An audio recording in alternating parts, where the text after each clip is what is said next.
ótima tarde a todos. Começamos agora a segunda edição do Agricultura BR desta segunda-feira, dia 15 de abril. Você que nos acompanha em todo o país e também os países vizinhos pelas parabólicas, pela Claro Net TV nos canais 190 e 690, na Sky 165 e 565.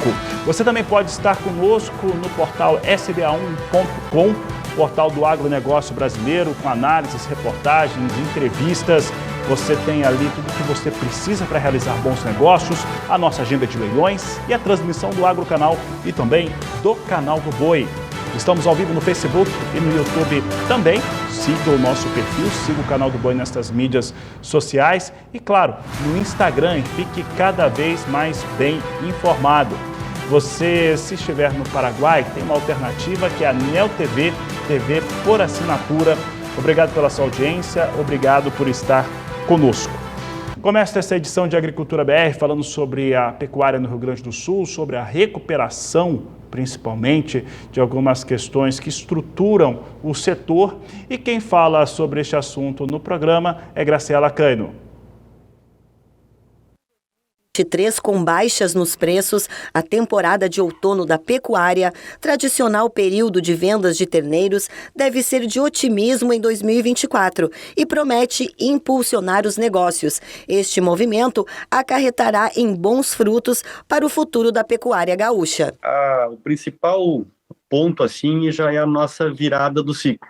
Olhando as cotações do boi gordo hoje, né, o que a gente tem vivido aí hoje, né, em termos de preço, não só do boi gordo, mas das categorias de reposição, boi magro, terneiro, né, animais para cria, para reposição, né, e comparando esses preços de agora com o do ano passado, a gente já sente que passou no fundo do poço, né, então já há uma diminuição da oferta desses animais, né, os preços já reagiram em relação ao que a gente teve, especialmente no segundo semestre de 2023, e isso já nos vamos dizer assim, entusiasma para enxergar já uma melhor manutenção dos preços para frente. O novo ciclo de alta trará demandas por animais de genética diferenciada, especialmente no mercado externo, o que, segundo o especialista, beneficia a pecuária como um todo e ajuda na recomposição dos preços. A situação climática, muito mais confortável do que no outono do ano passado, também está favorecendo o setor.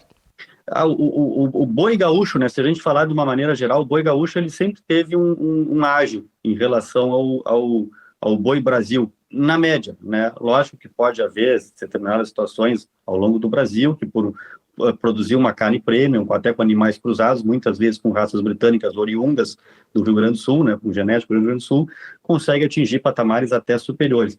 Mas, de uma maneira geral, o Rio Grande do Sul tem se posicionado por uma questão de qualidade, até de carne, num patamar de preço um pouco acima, né, o que, no meu ponto de vista, é fundamental, né, eu acho que isso é um diferencial que o Rio Grande do Sul tem e precisa ter, porque se nós compararmos, né, de uma maneira muito simplista, né, a nossa produção aqui no Sul com a produção no restante do Brasil, vamos falar o Brasil Central como um todo, né, onde está o grosso da pecuária nacional, é quase que uma proporção de 2-1, né, onde se mantém 2 vacas no Brasil Central, a gente mantém uma aqui no Sul.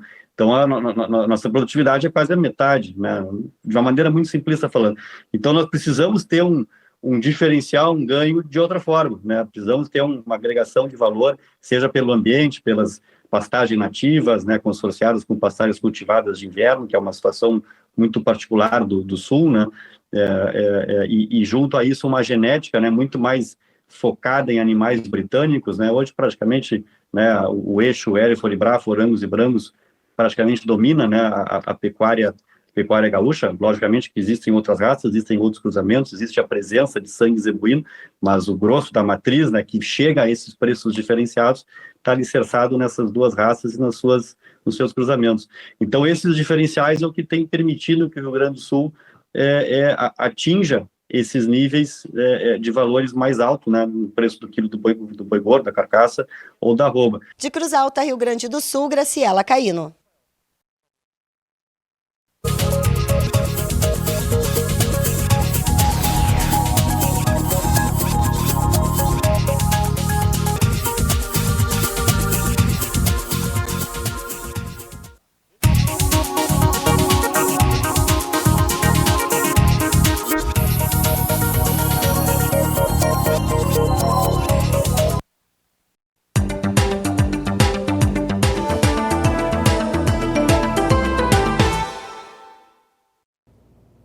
O assunto agora é milho no Agricultura BR.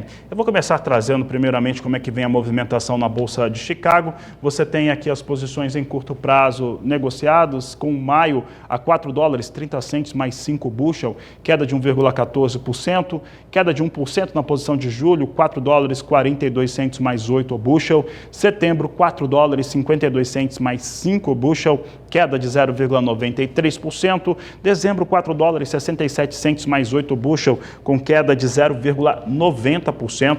São os números que nós temos para milho em Chicago. A gente começou trazendo o mercado internacional, muitos dos cenários de oferta e demanda e também de pressão de preço sobre o milho no Brasil vem principalmente de uma percepção da produção internacional, e é por isso que nós vamos conversar agora ao vivo pela internet com o Roberto Rafael, analista de mercados, que participa conosco pela internet.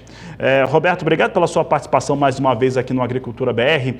Nós temos observado alguns relatórios, principalmente do Departamento de Agricultura norte-americano, que ainda que mostraram recentemente um estoque trimestral mais baixo que o mercado esperava, é um grande estoque. Tem produções em alguns países que estão de uma maneira um pouco mais intensa, e aqui no Brasil nós temos visto o preço do milho ficar muito contido, né? Inclusive sendo negociado abaixo de R$60 a saca no mercado futuro, refletindo um pouco dessa oferta. Como é que você avalia esse mercado do milho, principalmente sobre os efeitos aqui no Brasil, que tem uma expectativa de segunda safra menor? Boa tarde. Olá, Fabiano, boa tarde. É um prazer enorme estar com vocês do canal do Boi. Num dia praticamente muito tenso, né? Na verdade, um final de semana muito tenso, onde a gente está vendo uma escalada da guerra e ninguém quer isso, na verdade. Tomara que realmente, né, hajam soluções aí diplomáticas para que a gente não avance, né? Com relação à questão do mercado de milho, né? A gente, abordando um pouquinho do que você falou, dos estoques trimestrais que vieram um pouco abaixo do esperado, mas mesmo assim, eu fazendo uma análise daquilo que veio, eu acredito que a gente possa ter eventualmente até alguma coisa a mais no encerramento da safra americana. O relatório do USDA da semana passada trouxe uma redução dos estoques de passagem em quase 1,5 milhão de toneladas, né? Isso em função de uma redução de produção da safra colhida lá em setembro, em outubro e novembro, né? E a gente teve, na verdade, também um aumento de consumo no setor de etanol. Eu acho que quando a gente tem um cenário desse de petróleo, ele torna-se competitivo, então há um aumento. Mas assim, eu diria que a gente tem, a nível de milho, ainda uma situação de estoque confortáveis. Apesar de ter caído 1,5 milhão de toneladas, nós falamos ainda em 53 milhões de toneladas de estoque de passagem nos Estados Unidos, né? Isso lá equivale a 53 dias, então lá nos Estados Unidos é uma situação confortável. A soja também mostrou um aumento dos estoques, e aí a soja me preocupa um pouco para o milho, porque, na verdade, o que tem segurado um pouco o preço do milho, na minha opinião, tem sido até o mercado de soja. A partir do momento que a gente também começa a ver a soja com excedente de estoques, né, isso pode afetar o milho, como nós estamos vendo hoje. Na verdade, a queda de hoje é um pouco reflexo do relatório da semana passada, mas também é um reflexo de chuvas que estão por chegar nos Estados Unidos, então vai se confirmando aí uma safra sem complicações, pelo menos no início, aí, em termos de clima nos Estados Unidos. Isso reflete aqui nos Estados Unidos com baixos preços no mercado de exportação, né? O mercado esteve aí numa faixa de 58 a 59 na sexta-feira, hoje falando aí alguma coisa para entrega na safrinha, né? Porque na verdade a gente não tem como nesse momento colocar milho na exportação, porque está tudo voltado para o programa de soja. Então os preços sendo negociados para o período de julho para frente, nós estamos falando aí alguma coisa ao redor de 59,50 a 60,50 hoje colocado nos portos, né? É um preço que não é convidativo para o produtor, o nível de comercialização continua baixo, né, Fabiano?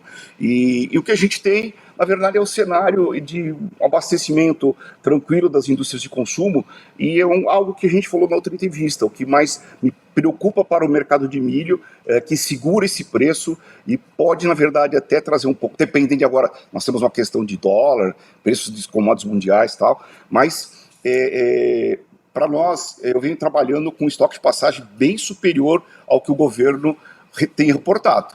Então, isso é que, na verdade, tem feito com que o mercado de milho venha lateralizado aí, praticamente aí desde o começo da safra e agora caindo um pouco, porque nós começamos a ter a pressão da colheita da safra de verão, principalmente aqui para o estado de São Paulo, pressionando o mercado da B3.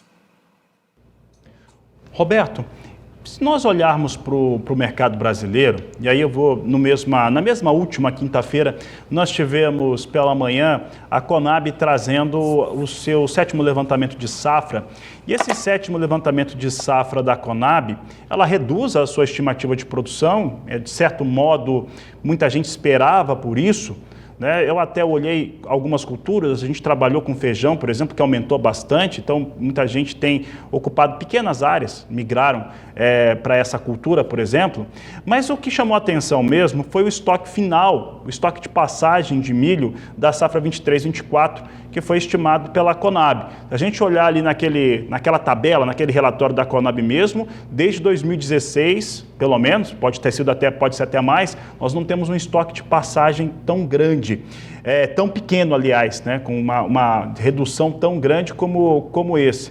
Nós podemos estar no momento em que, no Brasil, há uma quantidade menor de milho e, mesmo assim, os preços permanecerem baixos?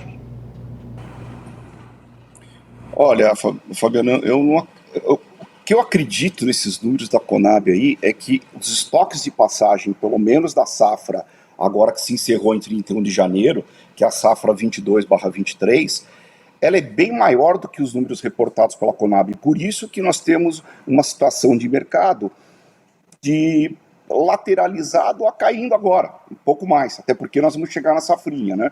Então, assim, os números de estoque de passagem da Conab desse ano que se encerrou, agora em 31 de janeiro, eles são muito inferiores ao que é o nosso sentimento do que nós temos no mercado. E isso se diz, a gente dá para comprovar até com os dados que vinham oficiais, algumas entidades aí da região de produtoras de safrinha, mas também por essa tranquilidade e os preços até em queda, né? Então, os números, os estoques de passagem são maiores. Com relação à safrinha, que a Conab hoje traz um número mais baixo do mercado. Ela traz um número de produção de safra de verão com safrinha, totalizando 111 milhões de toneladas. Tá? E reportando aqui, na verdade, uma expectativa de exportação de 31 milhões de toneladas. E aí traria os estoques, novamente, passando com os estoques muito baixos, pelos números da Conab. O que eu posso dizer nesse sentido é o seguinte: a maioria das consultorias falam em números aí entre 118 a 123 milhões de toneladas, uma de safrinha com safra de verão para essa safra desse ano. Tá? Então, os números que eu estou trabalhando nesse momento, os estoques de passagem são quase 2 a 3 vezes mais do que o número reportado da Conab. E é difícil falar isso, mas é o que aconteceu. Tá? E com relação a safrinha, eu trabalhando com números aí próximos, safrinha e safra de verão na faixa de 122 milhões de toneladas, a expectativa que eu tenho é que nós precisemos exportar algo ao redor de 50 milhões de toneladas, que seria 38 milhões de sobra deste ano, mais 12 milhões de sobra daquilo que veio de excedente da safra do ano passado, Fabiano. Então, para a gente terminar aí com algo ao redor de 12, 13 milhões de toneladas, que é um número que, em tese, ele deve acontecer, se a exportação acontecer, o mercado interno ele vai sentir, se os volumes de exportação forem muito altos, eles tendem a começar a pagar mais. Então, para ter o milho para abastecimento na entrada da nova safra. Tá? Então, os números da Conab, eu diria que, para mim, ou até o mercado, eles não estão acreditando neles. Essa que é a verdade, Fabiano. Muito bem, Roberto Rafael. Em relação à demanda por milho brasileiro, que você disse agora, pelo menos na nossa interpretação, e isso, de certo modo, já aconteceu em outras vezes, com soja também, ter mais milho no estoque de passagem de uma safra do que os números, de certo modo, apontam. Se isso for fato, Essa redução que teve também na estimativa de exportação estaria, de certo modo, equivocada? O Brasil poderia exportar 32 milhões de toneladas ou até mais? A Conab reduziu para 31 nesta última quinta-feira. Sim, os números, como a gente acredita que os números são maiores, de estoque de passagem, também uma conclusão entre safra de verão e safrinha, lógico, a não ser que a gente tenha algum outro problema climático, né? Mas a gente falar em alguma coisa ao redor entre 120 a 122 milhões de toneladas, a gente pode chegar numa exportação de até sim. Nós temos um excedente, que eu acredito nesse momento, possível em 50 milhões de toneladas para exportar nessa safra agrícola, tá certo? Agora, isso vai depender também do produtor se posicionar. Por isso que é complicado, às vezes, o mercado, se você for ver com outros analistas, eu duvido que alguém esteja acreditando nesses números da Conab, porque se falar no estoque de passagem de 8 milhões de toneladas da safra, de 7 milhões de toneladas dessa safra, isso aí equivale a menos de um mês de consumo. Os preços estariam em outros patamares de preço, sabe? Era preço para trabalhar até próximo, talvez, da paridade de importação, porque precisaria ainda no mês de fevereiro aguardar a colheita de soja, março também, e aí a safra de verão vai entrando aos poucos. Inclusive, nós temos aí alguma coisa ao redor ainda de 30% por colher da nossa safra de verão, e nós já estamos em abril, tá certo? Então, a possibilidade de exportar, o que nós vamos exportar vai depender efetivamente da produção, do que nós vamos ter. Não sabemos como tem problemas climáticos, ou os números podem ser que as consultorias têm trabalhado no mercado sejam mais baixos, né? Mas não estamos acreditando nos números da Conab. Então, a possibilidade de exportar pode ser que nós cheguemos até 50 milhões de toneladas, mas nós precisamos ter a intenção também do produtor de exportar, e para que não se percam algumas janelas de comercialização, porque enquanto o produtor ele não comercializa e faz um sentido porque os preços estão ruins, mas é o que nós temos no momento, né, Fabiano? Nós deixamos de pegar as janelas disponíveis na exportação, e com isso vai entrando exportações dos Estados Unidos, que a gente vê, que vocês vejam que hoje, de novo, mostrou uma inspeção de 1.300.000 toneladas, as exportações dos Estados Unidos estão vindo bem, no milho, na soja não, tá certo? Você tem Ucrânia, você tem Argentina, que vai estar pegando essas fatias de mercado. Então, o grande problema nosso é realmente a gente perder essa possibilidade que temos no mercado internacional, porque a comercialização está extremamente lenta. E eu acho que, na minha opinião, acho que os produtores deveriam refletir um pouco esses números oficiais do governo, que, para mim, não condizem com a realidade, Fabiano. Esse é um grande problema. Tá certo, Roberto. Rafael, eu agradeço a sua participação aqui no Agricultura BR. Uma ótima tarde a você. Obrigado, Fabiano. Sempre um prazer estar com vocês. Uma ótima tarde a todos também, viu? Uma ótima tarde. Conversamos com o Roberto Rafael. O mercado do milho é o destaque neste começo de Agricultura BR. Olha só, confira comigo agora como é que estão os negócios com milho na B3. Hoje nós tínhamos recuperação de preço para milho lá na B3. Vinha com alta. A alta continua, você vê que o mais curto prazo chega próximo a 1%, hoje chegou a ficar próximo a 1%, mesmo assim nós temos a posição de maio a R$ 57,95 a saca, com alta de 0,97%. Julho, R$ 57,91 por saca de 60 quilos, alta de 0,24%. Setembro vem com estabilidade em viés de queda, a R$ 59,62, com 0,05% de perdas neste momento. Novembro perde 0,14%, vem para R$ 62,11, são os números para o milho na B3.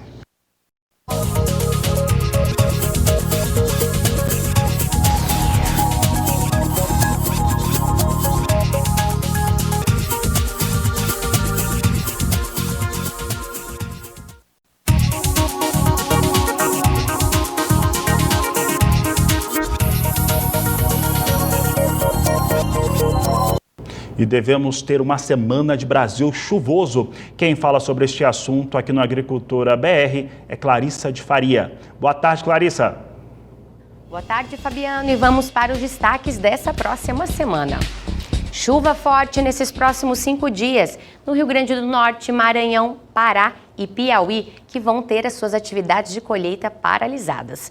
Já a região de Manaus, por exemplo, e áreas também de Belém, devem ter chuva ao longo de todo o dia. Roraima, sem chuva, pouca nebulosidade e temperaturas bem elevadas. No mesmo cenário, a gente pode observar uma chuva forte e intensa para os próximos 5 dias também em Mato Grosso do Sul, o que vai ajudar a melhorar o milho segunda safra tardio. E o sinal vai ser de alívio e um pouco mais de respiro para os produtores ali daquela região. Já a falta de chuva no norte de Minas Gerais e no interior da Bahia pode deixar pastos secos e afetar o milho segunda safra. Ou seja, ele continua em escassez hídrica. É com você, Fabiano. Obrigado, Clarissa. E olha, por aqui o Agricultura BR vai para o intervalo comercial. Daqui a pouco o assunto é soja. Vamos falar de mercado de soja, vamos falar de dólar. Para falar de dólar, de certo modo, temos que falar de conflito no Oriente Médio. Conflitos, né? Melhor dizer, conflitos no Oriente Médio, que tem feito a moeda norte-americana subir bastante. E vamos falar também da percepção do que acontece na influência da moeda aqui no Brasil, que está subindo em relação a café, em relação a soja, carne bovina e outros produtos. Nós vamos para o intervalo comercial e daqui a pouco voltamos.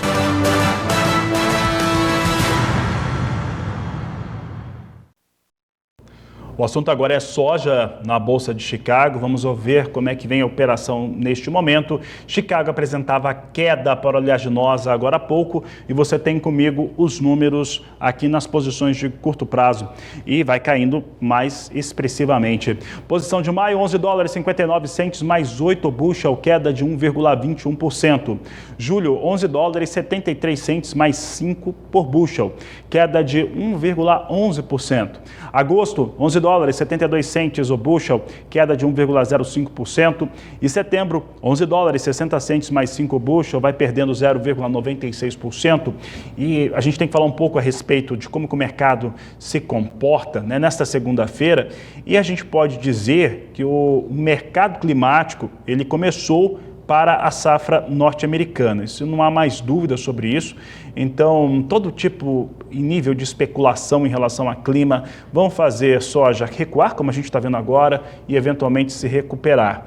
Os dados meteorológicos apontam para um bom começo de semeadura da soja nos Estados Unidos. É possível, inclusive, que nesta segunda-feira, ao final do dia, na divulgação do relatório de acompanhamento de lavouras, o Departamento de Agricultura norte-americano já pontue alguma área já cultivada para os norte-americanos. Deve começar, essa semana já deve ter começado até esse último domingo. Então a gente vai começar a ficar atento a esses números, vamos trazê-lo aqui para você no Agricultura BR, porque o mercado agora, principalmente internacional, vai ficando bastante influenciado. É importante lembrar também que parte dos efeitos aqui é que a demanda sobre soja norte-americana é muito menor. Essa demanda está sobre soja brasileira, além de ter mais volume, é mais competitiva no preço. Sigo falando agora de câmbio, falando de dólar, porque os conflitos no Oriente Médio e principalmente o ataque por drones feito pelo Irã em território israelita fez com que o mercado reagisse de uma maneira negativa. Dólar vinha subindo forte.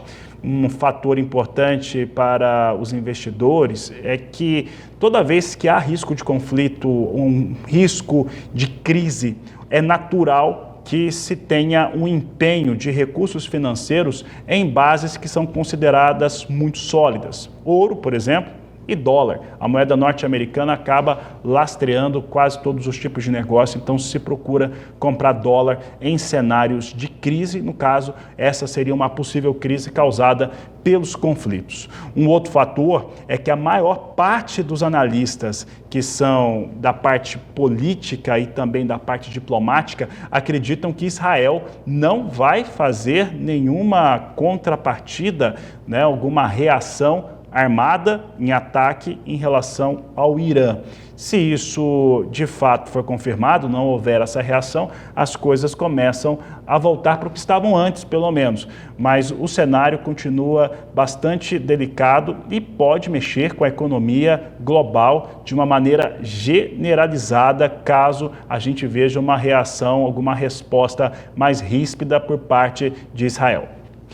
Dito isso, e dito que dólar subia, se aproximava de 5,20 já no dia de hoje, você acompanha comigo como é que vem a moeda norte-americana. Dólar agora vem a R$ 5,18, a alta é de 1,16%. Este fator não dá para eu não dizer isso, é muito interessante na formação de preço, é interessante na formação para soja, para café, falando isso já em preços em reais aqui no Brasil, porque acaba trazendo um cenário um pouco mais positivo. Já que eu falei disso, ainda hoje a gente vai falar de café, mas vamos dar uma olhada na soja, a referência nos portos brasileiros. Você tem comigo soja com preço no porto, olha só, as coisas mudam mesmo. O dólar mais alto faz com que portos de Santos e Paranaguá puxem o valor para R$ 130 a saca de 60 quilos. A entrega é em maio, recebe em junho e esses números são da Grãos Corretora.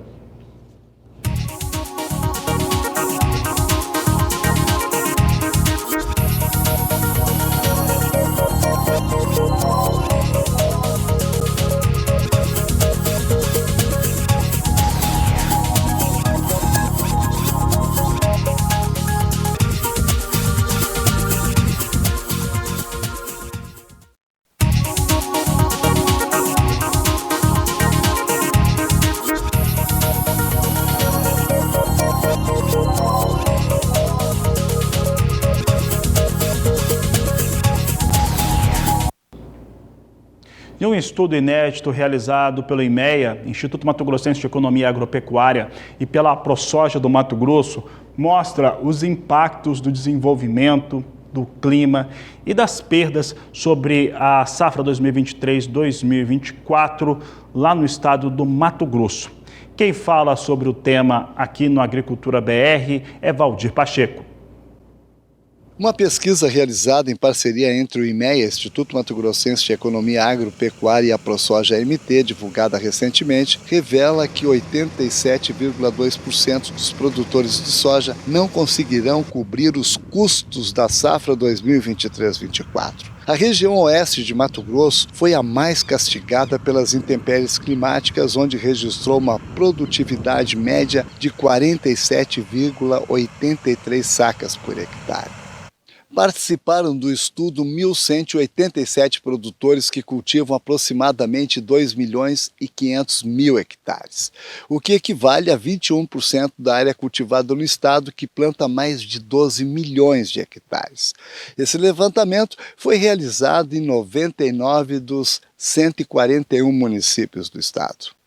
Apenas 12,8% dos produtores participantes registraram produtividade acima do custo total, que ficou acima de 65 sacas. Já na região sul e leste, foram as mais penalizadas com a falta de chuva em consequências do efeito El Niño no estado. A produtividade na região sul registrou uma média de 51,75 sacas por hectare e a região leste, média de 52,70 sacas. A região norte teve a melhor produtividade, com 53,49 sacas por hectare. A pesquisa apontou que apenas 9% dos produtores registraram ocorrência de tombamento das plantas e 16,5% relataram o abandono da área por baixa produtividade. Quanto às expectativas para o milho safrinha, que encerrou em 22 de março, a região leste foi a que mais reduziu a área de milho nesta safra 2023-24, onde houve uma redução de 26,2% em relação à safra passada.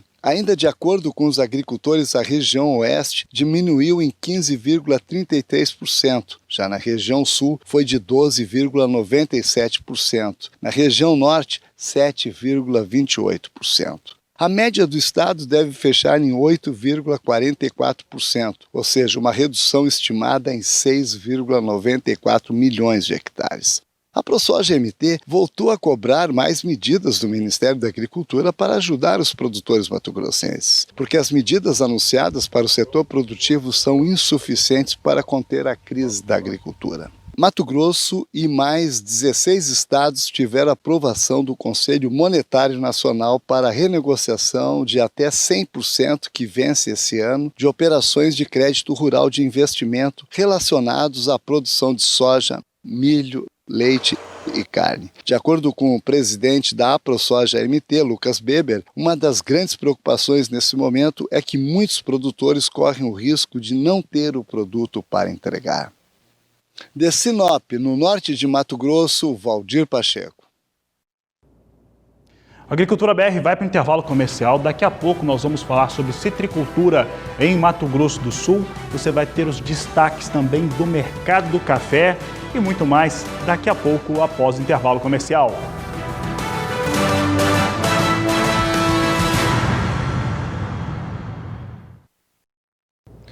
O governo do estado de Mato Grosso do Sul e a Fundecitrus, a Fundação de Defesa da Citricultura Nacional, firmaram um acordo para aumentar a área de cultivo com citros no estado, que hoje ocupa 2.000 hectares. A ideia é fazer com que nos próximos anos esse número se multiplique até por 5 vezes, chegando a 10.300 hectares, cerca de 5 vezes aí em relação ao aumento do que se tem de área cultivada no dia de hoje.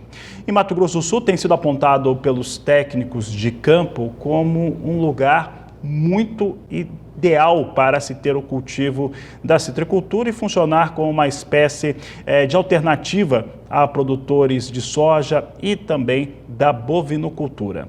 Quem esteve na cidade durante a Expo Grande e conversou com o repórter José Cunha foi o engenheiro agrônomo Roberto Salva, que falou sobre as possibilidades de desenvolvimento no estado. Acompanhe. A função nossa, como produtor de muda, como consultor que nós somos, é, caso o produtor necessite de uma orientação técnica, que nos procure, para que nós possamos orientá-lo desde o princípio da formação da muda até início de produção. Mas orientar o quê?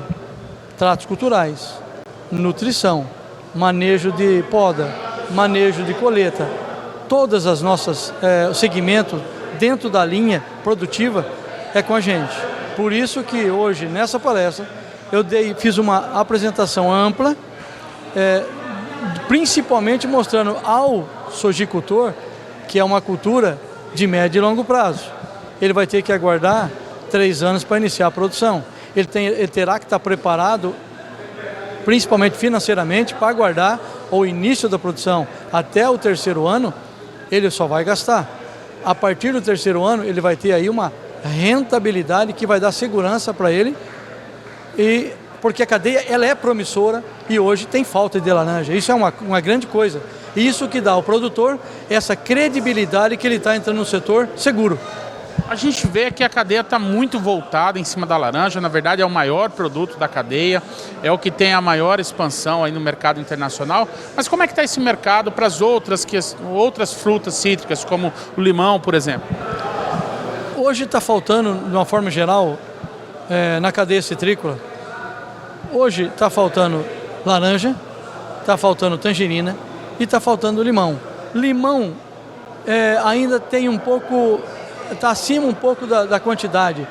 Você ainda está oscilando um pouco o preço, plantaram um pouco mais de limão nos anos anteriores, mas sempre é altos e baixos. Então, no todo, na cadeia, há falta. A indústria tem um estoque baixo, o mercado está uma procura grande, porque a caixa de laranja hoje está 85, chegou a quase R$100, isso a 16 a 20 dólares, isso é um absurdo, ou seja, em termos de valor, comparado ao que nós vivenciamos há 5, 10 anos atrás, é uma coisa que eu, ao longo de 36 anos, nunca vi. Isso vai se continuar por muito tempo? Nós não sabemos, mas só sabemos que é uma cultura que tem uma visão longínqua e por isso que nós estamos aqui, é por isso que estamos informando ao produtor, dando a ele mais uma alternativa de diversificação, coisa que hoje você tem gado e soja. Nada melhor do que ter um outro produto que possa dar a ele segurança. No caso, no estado do Mato Grosso do Sul, além de solo, clima adequado e terras disponíveis para a citricultura, há esta questão, o greening, que se expandiu pelas áreas de produção no estado de São Paulo e por isso mesmo as grandes empresas privadas têm buscado investimentos em outros estados, principalmente o Mato Grosso do Sul, fazendo com que esses investimentos que já foram também acordados com o governo do estado, com a Fundecitrus, eles já tenham começado na iniciativa privada, como a Cutrale, que na região de Sidrolândia já tem um investimento de 500 milhões de reais em 5 mil hectares cultivados com laranja para produção. Nós vamos agora acompanhar a fala de um outro agrônomo especialista na citricultura e que esteve em Campo Grande, o Rubens Estamato, que fala sobre o tema e principalmente como que ele acaba por se desenvolver em campo. Veja. Olha, a citricultura, ela está vivendo dois momentos distintos, né? Em termos financeiros de preço do produto, está espetacular. Nunca teve um preço igual, um preço altíssimo com alta rentabilidade. Por outro lado, várias regiões no estado de São Paulo estão sofrendo com a doença do greening, né, que é uma doença causada por uma bactéria que tem derrubado as produtividades dos pomares e vem derrubando a produção do Brasil de uma forma geral, razão pela qual os preços do produto da laranja atingiram patamares elevadíssimos, né? Então, nós acreditamos, temos tudo para acreditar, que a transferência da citricultura para outras regiões que não têm a doença ainda, como por exemplo, o Mato Grosso do Sul, vai trazer bons negócios, vai trazer altas rentabilidades para os produtores que investirem em laranja aqui. O Brasil domina o cenário mundial da citricultura, né? E tendo aí a Europa como o maior cliente. Qual que é a importância disso? Como é que isso se configura hoje no cenário? Bom, eu vou dar um dado para você aqui que já explica tudo. De cada 10 copos de suco de laranja que se toma no mundo, de cada 10 copos de suco de laranja que se toma no mundo, 8 copos são provenientes do Brasil. Então, na questão do suco de laranja, o Brasil domina o mercado mundial assim com larga vantagem, né? Esse mercado de suco de laranja é um mercado maduro, é um mercado em que não deverá haver crescimento no consumo de laranja, mas eu acredito que é um mercado estabilizado, não deve ter quedas acentuadas. Então esse mercado vai existir por muitos anos. A oferta de laranja, como eu disse, está baixa em função da doença do greening e isso vai favorecer preços aos produtores bastante vantajosos. Com relação à viabilidade de Mato Grosso do Sul adentrar esse cenário de produção, nós temos uma pequena área hoje plantada, tem um projeto de expansão, mas como é que o senhor vê a viabilidade para o estado fazer parte disso? Tem condições climáticas, tem boas terras? Sim, nós tivemos andando aí pela região produtora e observamos que os solos são extremamente adequados, né? Todos eles adequados para a produção de laranja. É lógico que são solos que têm que ser corrigidos adequadamente, corrigir a acidez do solo, fornecer os elementos, mas são solos extremamente adequados. Nós temos um fator importante que não é importante só para a laranja, é importante para todas as culturas, que é uma radiação solar magnífica, né? Fornece energia para a planta o tempo todo. A questão que eu acho que pode ser um pouquinho mais delicada é a questão de altas temperaturas, né? E para isso a gente recomenda que se faça plantio no Mato Grosso do Sul com irrigação, não se faça plantio em sequeiro, sem irrigação.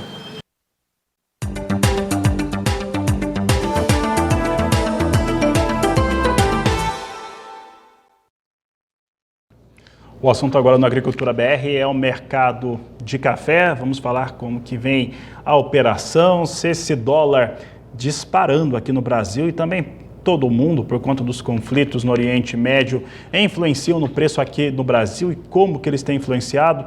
Para falar a respeito deste assunto, nós vamos conversar ao vivo pela internet com Haroldo Bonfá, que participa desta edição de Agricultura BR conosco. Bonfá, obrigado pela sua participação, por estar conosco.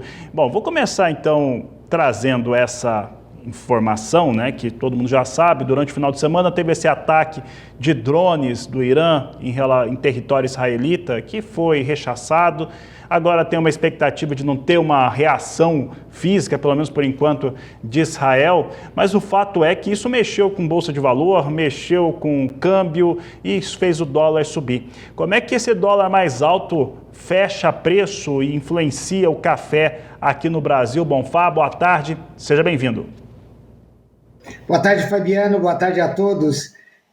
Eu queria colocar mais uma azeitona nessa empada. O petróleo caindo. 1,4% agora, abaixo de $90 o barril. Quer dizer, impressionante, né? Quer dizer, tudo que tinha no final de semana, o Armagedon acontecendo, todas as crises iam interromper o fluxo de negócios, etc., acordamos segunda-feira com as bolsas subindo lá fora, petróleo caindo. Esse reflexo do dólar já é um pouco mais antigo. Ele já está vindo já de alguns dias, na realidade semanas. Fantástico para o exportador, seja ele café ou não. Uma oportunidade que não estava no radar a questão de um mês antes. E agora tem essa colocação e pode subir até mais, segundo alguns analistas. Pode aí perder aí de vista para cima. Como eu disse, isso ajuda demais para quem ainda estava com contrato de câmbio a fechar, ajuda a fechar preço de exportação, aliado a números impressionantes, tanto da Bolsa de Nova York como da Bolsa de Londres, respectivamente arábica e robusta. Muito bem, Bonfá. E teve essa reação, né, uma reação diferente do que esperado, né, quando no final de semana a gente via aquilo acontecendo, a imaginação faz, petróleo deve subir, né, o barril de petróleo pode subir por conta de mais o conflito no Oriente Médio. Em relação às rotas do café, esse cenário, que ainda que ele não continue, né, que ele dê sequência, mas as rotas do café, de alguma forma, são prejudicadas, ainda que esse prejuízo seja de encarecimento nesse transporte? Bom, a gente já estava com esse problema técnico, né, de logístico, quando aquele grupo terrorista, o Houthis, ele prejudicou e atacou vários navios, e com isso o pessoal fez essa opção pela volta no sul, pelo sul da África, e com isso aumentando não só o transporte, o tempo, como também o custo. Então já estava absorvido, os preços já estavam administrados isso. Então esse evento desse final de semana, com até onde temos esse desdobro, né, se isso escalar daqui para frente é outra análise, já estava avaliado. O que tem dificultado demais é essa saída de café, por exemplo, do Vietnã, que é o principal fornecedor de café robusta do mundo. E isso tem influenciado demais a Bolsa de Londres, que está rompendo níveis e níveis aí, não esperados, não imaginados, e refletindo exatamente aqui no mercado interno, tanto no Arábica como no Conilon, com preços recordes históricos, por exemplo, para o Conilon. Bonfá, com estes cenários, né, vamos pegar como exemplo aqui, a nossa coordenadora Karine Pegoraro estava me passando as informações de que café vinha subindo bem em Nova York nesta segunda-feira, o café arábica, robusta também sobe expressivamente na Bolsa de Londres, em dia de dólar alto. O que isso mexe com preço no Brasil e janela de negócios para o cafeicultor de uma maneira geral? Bom, primeiro ele fica muito, como se fala, aflito. Ele não sabe se agora é o melhor momento de vender ou se esperar para vender daqui a pouquinho, quando você terá preços maiores.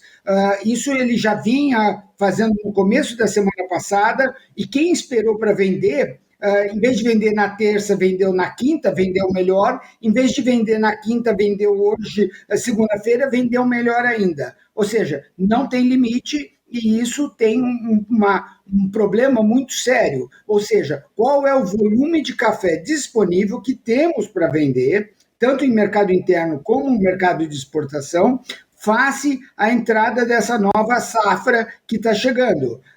Primeiro, a do Conilon, né? Aqui tanto em Rondônia como também no Espírito Santo, que está começando agora as coisas a andarem num volume maior, como também do Arábica, que teve aí um problema seríssimo de café no chão. E tudo isso leva a essas incertezas, refletindo aí nessa oportunidade com esse dólar, como já nós estamos vendo aí, 5,18, que teoricamente é um dólar que não se imaginava nem para 2026, por exemplo. Bom, Fá, e aí, falando a respeito dessa comercialização do cafeicultor brasileiro, ele tem estabelecido algum tipo de trava em relação a nessa faixa de preço eu vendo tal quantidade, porcentagem da minha produção, em tal faixa eu comercializo mais tanto, neste momento eu recuo um pouco com os negócios. Isso tem sido observado pelo cafeicultor para que ele possa ir vendendo, fazendo caixa e aproveitando os melhores cenários no Brasil? Não há dúvida nenhuma. Se você a estratégia é sempre essa. Você vê o seu custo de produção, você vê a sua margem que você gostaria, vê as oportunidades de mercado e comercializa. Essa é a nossa orientação, e comercializa pouco. Não comercializa tudo, independentemente se é muito bom ou muito ruim. Continuando sobre isso, como eu disse, quer dizer, quem vendeu na segunda e depois vendeu na quinta, ele vendeu muito melhor na quinta. E hoje vendeu mais ainda. E não sabemos o dia de amanhã. Pode ser que, se ele aguardar mais 2, 3 dias, ele venda ainda melhor. Ou seja, a trava que ele tenha feito lá atrás não está cumprindo, não está obedecendo todas as estatísticas e as análises gráficas. Então, teoricamente, ele perdeu dinheiro. Por que ele não perdeu dinheiro? Porque naquele momento, quando ele fez aquele análise de custo mais lucratividade, já era um bom número que ele estava recebendo. Então, assim, claro, ele pode receber mais ainda? Pode, mas poderia perder. Então, a trava ela é importante para quem sabe fazer e para quem tem administração disso, porém, ela não é a certeza absoluta. Tem ainda muita coisa ainda para acontecer.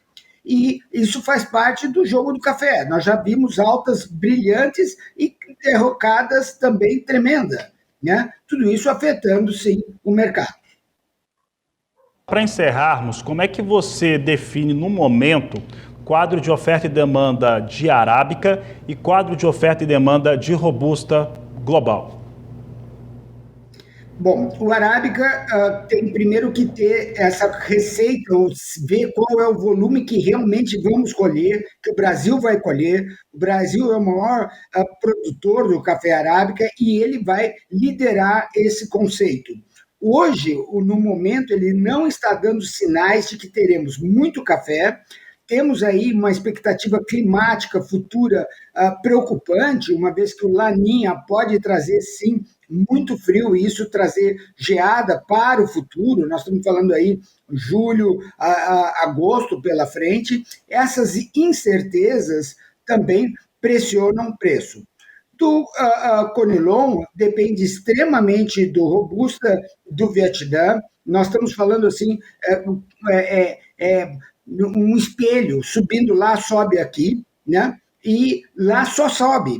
Os preços lá em Dong, que é a moeda local, que a gente está acompanhando dia a dia, só sobe. E com isso tem levado, assim, uma preocupação muito grande se o Vietnã terá café, e ele não tendo, vai depender do Brasil.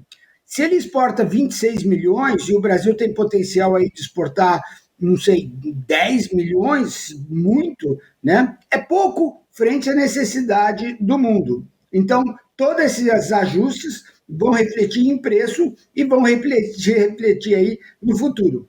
Só teremos melhores visões quando, primeiro, terminar a colheita ou no meio da colheita para frente do Conilon e depois, quando tivermos aí o início da colheita 24, 25, que só vai ocorrer em novembro lá no Vietnã, quer dizer, muito tempo pela frente, muita volatilidade para enfrentar. Tá certo, Haroldo Bonfá, obrigado pela participação, uma ótima tarde a você. Fabiano, desculpa começar a segunda com tantas incertezas, né? Mas faz parte do nosso mercado e do nosso dia a dia. Obrigado, um abraço a todos. Saúde. Saúde, um grande abraço, Haroldo Bonfá, trazendo as informações do mercado do café.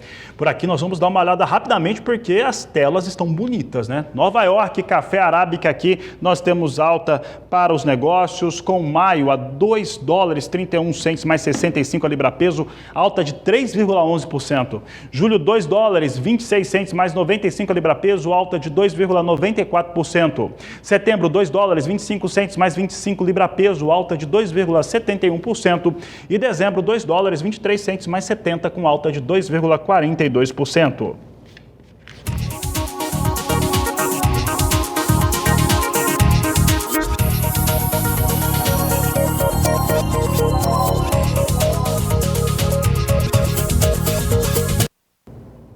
Café Robusta em Londres, você confere conosco aqui, pode trazer na tela, está em alta também. Maio, $3.974 a tonelada, alta de 1,89%.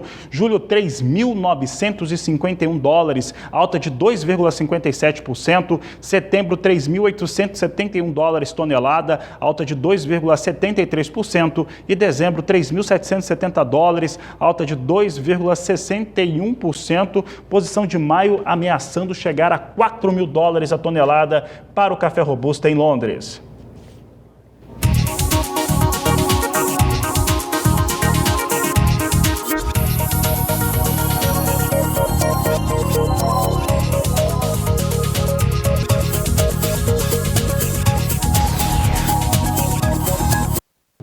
Com estas informações, esta edição do Agricultura BR vai ficando por aqui. Eu volto logo mais às 16 horas na terceira edição.